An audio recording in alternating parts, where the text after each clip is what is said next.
Assalamualaikum warahmatullahi wabarakatuh. Untuk siri yang ke-13, kisah-kisah dalam Al-Quran ini, kita akan bacakan kisah anak-anak Nabi Adam. Allah Subhanahu wa taala menceritakan kisah anak Nabi Adam, Habil dan Qabil, di dalam Al-Quran, di dalam surah Al-Ma'idah ayat 27 hingga 31.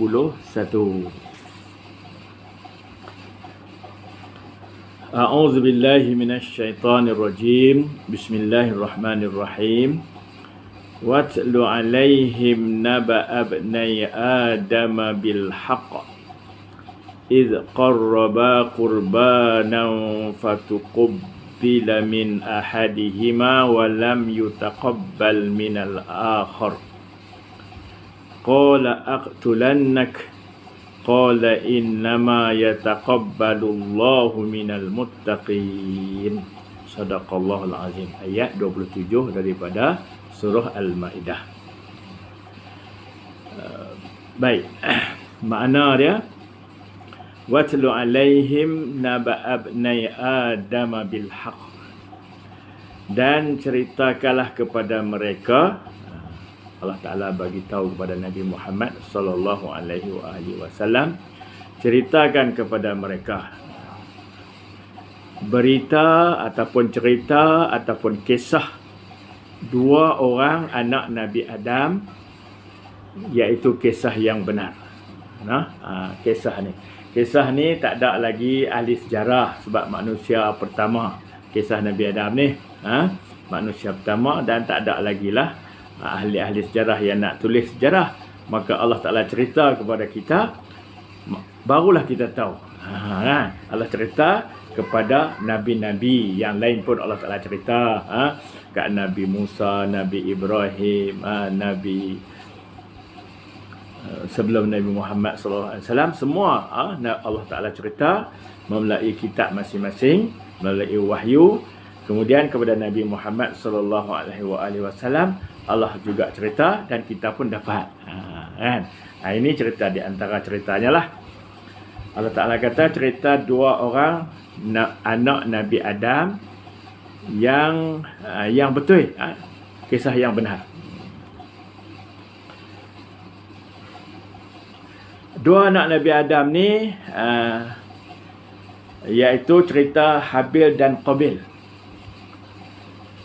Anak Nabi Adam semuanya berjumlah 40 orang dalam kitab-kitab sejarah Nabi-Nabi.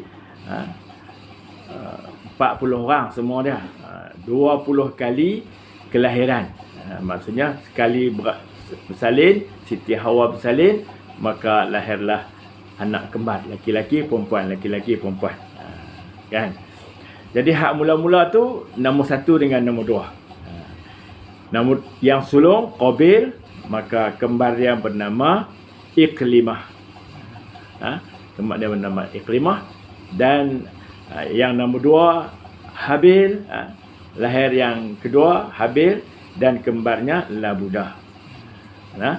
Allah Ta'ala cerita, cerita hak ni pun Allah Ta'ala cerita nak bagi kita faham. Surah An-Nisa ayat 1. Bismillahirrahmanirrahim.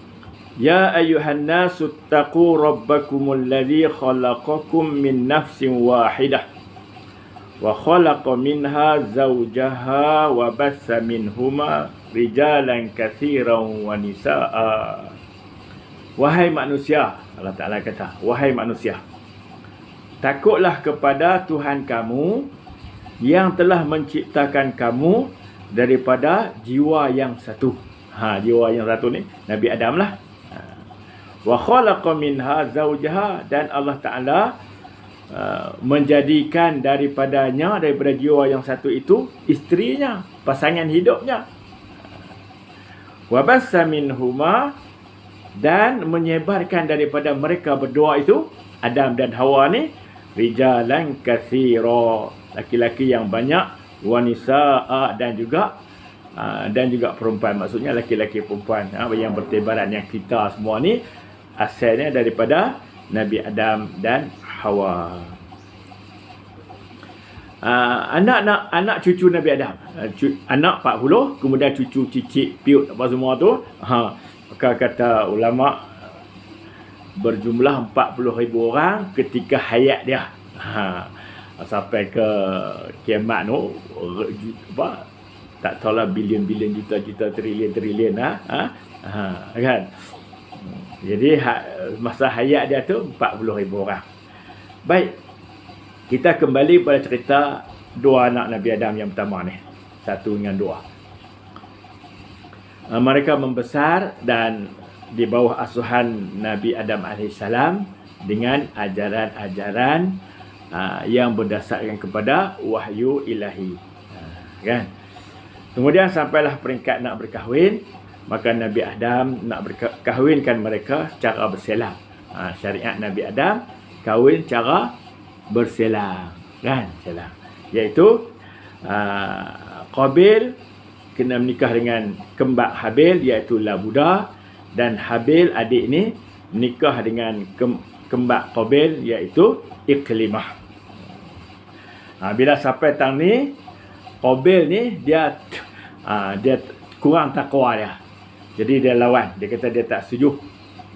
Dia nak menikah dengan kembar dia juga, iaitu Iklimah, kerana pada pandangan dia Iklimah ni cantik. Labuda tak cantik, dia kata dia tak mahu. Kemudian dalam kitab sejarah ni, Allah Ta'ala perintah mereka buat korban.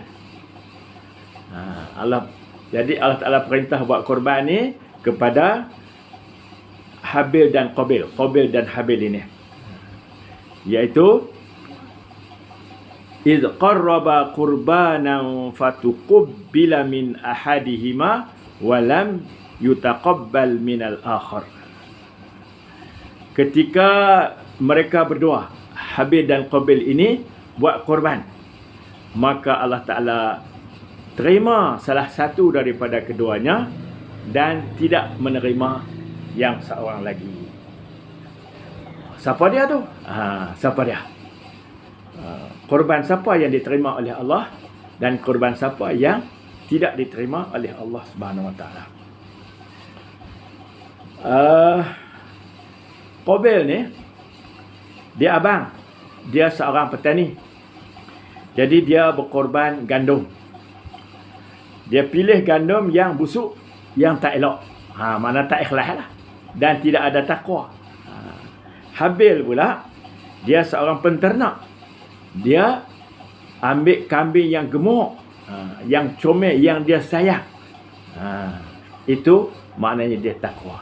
Sebab korban ni, Allah Ta'ala nak terima korban, terima yang takwa. Kan? Dalam ayat yang lain Allah Ta'ala kata, Allah tak terima daging, darah, tak sampai ke Allah, yang sampai takwa. Suratul Hajj ayat 37, Allah berfirman, la yanalallaha luhumuha wala dima'uha walakin yanaluhu taqwa minkum. Tak sampai kepada Allah daging korban. Kita nak buat korban tak tahu tu. Raya haji tu. Tak sampai kepada Allah. Begitu juga darah dia. Tetapi yang sampai kepada Allah ialah takwa. Jadi macam mana nak takwa tu? Pertama dia kena ikhlas. Dia buat tu kerana Allah Subhanahu Wa Taala, bukan kerana manusia, bukan kerana nak tunjuk pada manusia kata dia ada duit, dia kaya apa semua ada. Dia ikhlas kerana Allah Ta'ala, kerana perintah Allah Subhanahu Wa Taala. Yang kedua, dia kena pilih yang gemuk-gemuk, yang elok-elok. Sebab nak buat korban, kita kena korban benda yang kita sayang. Kalau kita bela kambing tu, bela lembu tu, hak gemuk, hak yang kita sayang tu lah. Sebab itu orang, Allah Ta'ala bagi orang yang korban ni, orang yang sedekah, orang bagi zakat ni, Allah Ta'ala bagi pahala banyak sebab dia bagi benda yang dia sayang. Harta dia, duit dia. Macam tu juga dengan korban. Allah Ta'ala terima takwa. Dan sebab itulah kita disuruh sedekah semua. Bukan nak makan. Makan sikit sudahlah. Ambil sikit apa nak rasa lah. Hari tu tak ada nak beli lauk semua kan. Jadi kita sedekah semua. Itu di antara. Dan dibolehkan dalam hukum fiqh kita makan sikit, ambil sikit bagi kat orang-orang yang berada, jiran-jiran kita, dan yang lebih itu sedekah. Sedekah mentah pula. Baik. Jadi Habil ni dia takwa. Dia pilih kambing dia yang gemuk. Maka Allah terimalah Allah Ta'ala terima korban dia. Korban Habil itu yang disebut sebagai Allah Ta'ala kata fatuqubbila min ahadihima, maka Allah Ta'ala terima salah seorang daripada keduanya, walam yutaqabbal minal akhar, dan Allah tak terima yang seorang lagi. Oleh itu Qabil ni dia geram, dia marah korban dia tak diterima, maka dia pun kata qala la aqtulannak. Dia kata apa? Aku pasti akan membunuh kamu. Habil pun kata, awak pasal apa sampai tengah tu? Pasal apa nak bunuh pula? Pasal apa? Dia kata, kerana engkau, Allah Ta'ala terima korban engkau. Engkau dapat berkahwin dengan Iklimah. Jadi dia nak bunuh, dia kata. Tu dia bengislah. Jadi Habil kata, qala innama yataqabbalullahu minal muttaqin. Sesungguhnya Allah Ta'ala terima korban daripada orang yang bertakwa. Nabi Adam ajak. Sebab itu Habil tahu, Qabil pun tahu. Sebab Nabi Adam ajak. Nabi ajak suruh ikhlas. Sebab Nabi-Nabi ni mengajak ilmu daripada Allah SWT. Suruh takwa, buat kerja elok, suci kepada Allah SWT. Maka Habil telah berjaya melaksanakan perintah Allah, mengikut tingkatan takwa yang tinggi. Wallahu a'lam.